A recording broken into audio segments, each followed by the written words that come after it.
Good morning, how are you today? Welcome to my channel. Alright, so this is going to be my third video on the legislative branch, right?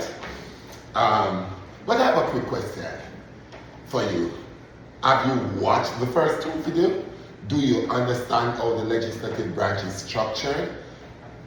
Can you give some of the powers of the legislative branch? Alright, if you can do that, good job. Today we're going to look at one of the legislative process, right? How a bill becomes a law at the federal level. Now, another video we're going to capture how it becomes a law at the state level and the local level. Now, what is a bill? A bill is a proposed idea or it's a draft law. It's just an idea for something to become a law. Cool? Now, the bill may go through 7 steps. Not all the times. It depends on situation that it may require 7 steps. But let us explore. There are certain vocabularies that I want to ensure that I lay the groundwork or the foundation for. For example, filibuster. You're going to hear that term comes up. You may see it on your paper, but what really is filibuster?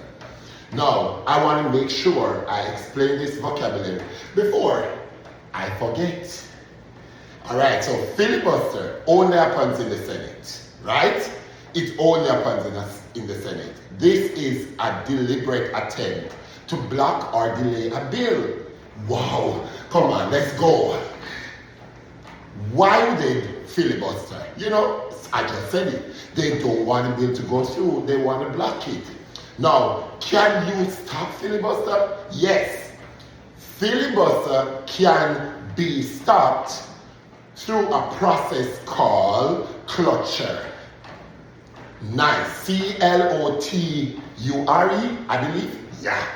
So, filibuster can be stopped through a cloture. This is where 60 out of the 100 senators vote to stop it. Good job. Alright, let's move on now. So, oh yes, I'm working out. Let's move on. 1. Bill. Introduce. The bill can be introduced in any one of the houses. It can be introduced in the Senate. It can be introduced in the House of Representatives. Therefore, you can just say the bill must be introduced in Congress. Now, where these bills come from? The bills come from your parents. The bills come from your neighbors. Any citizen have an idea, can take it to their representative or to their senator, and they would draft up a bill, and the bill is tabled in one of the houses. Cool. All right. So, make sure you know this. Only the House of Representatives can introduce tax bill. You know what we call tax bill? Money or anything that has to do with money. That can only be introduced in the House of Representatives. Therefore, that's a special responsibility or duty for them. Now, let's take a walk over to the second stage. Ooh, am I tired already? No, not yet. All right, reverse. Let's go. Reverse, meaning let's recap. Now, bill introduced, only tax bill can introduce in the House of Representatives. Now, let's go forward. 1. Oh, that's not 1, that's 2. The committee stage. Committee is a group of specialists. A group of specialists that are designed or they're crafted in a specific area or content. For example, if the bill is about education, come on, are they going to have a group of lawyers or doctors and a committee? They want educators. They want people who understand the education systems and policies to make those change.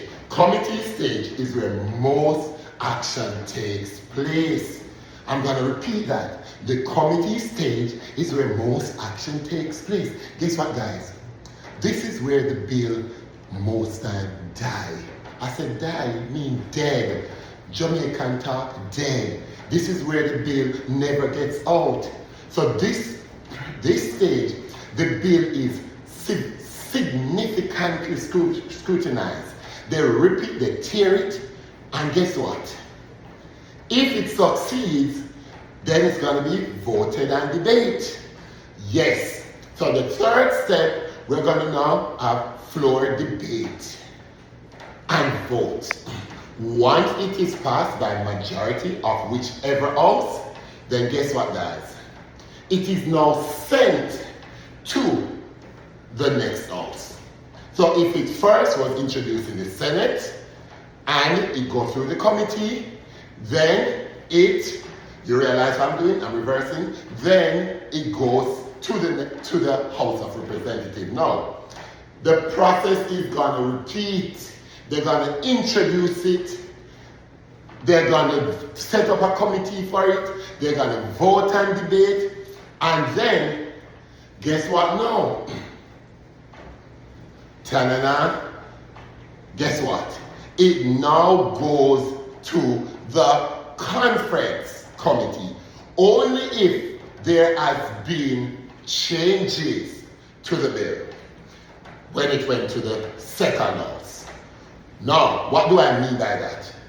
Now, remember I did tell you that they are going to rip it apart in the houses, right? They're going to do amendments. Amendment means changes. As long as there are differences in the two versions of the bill, in both houses, they have to come to a compromise. This is where a conference comes in. Now, remember, conference, just like when your parents, your teacher, and school administrator need to have a conference to work something up for your own good, it's the same thing. Conference committee is where both houses, that's the Senate and the HOR, comes together to come to a compromise. Meaning, we're going to come up with a draft that fits our idea and we're best for you, the citizens of this country. Now, once that is done, the next action, step 6, presidential action. Woo! Come on, Mr. President, I'm Mr. Bill, I'm only a bill. Mr. President, you have 3 actions. 1, you can sign this into a law. Come on now. 2, you can veto this. You can reject it. Veto means you decline or you reject. Wow. 3, you can pocket veto. Pocket veto meaning you do nothing to the bill. Oh, what's in my pocket? Oh. Now, pocket veto, nothing is done. Remember now, if the bill pocket veto, if Congress is in session, then the bill can become a law. If Congress is not in session, then the bill can die. Wow. Now the president has 10 days, 10 working days to decide. Let's move on. The last step, which is not always necessary, is the overriding a veto. Yeah! By 2/3 of Congress. When I say 2/3 of Congress, I mean 2/3 times 535 members. Yes, you work that out on your calculator, whatever number you get, as long as that number vote to override the veto, then it is a law. Trust me. So, can you identify any checks and balances there? Come on. President belongs to what? The executive branch, Article 2. Yes. The Congress belongs to what? Article 1. So therefore, President signs, Congress, law, that's a check right there. Because Congress cannot just make the law. So that two branch working. As long as there are two branch working, then that is checks and balance. Now, I think you have done well. Now, we're going to do some class activities. We are going to apply. I'm going to see you apply these scenarios in situation. And also, we're going to do a practical sequence or activity for you to concretize your understanding. Now, let's go. Class time. Good job. Ooh. Bye for now.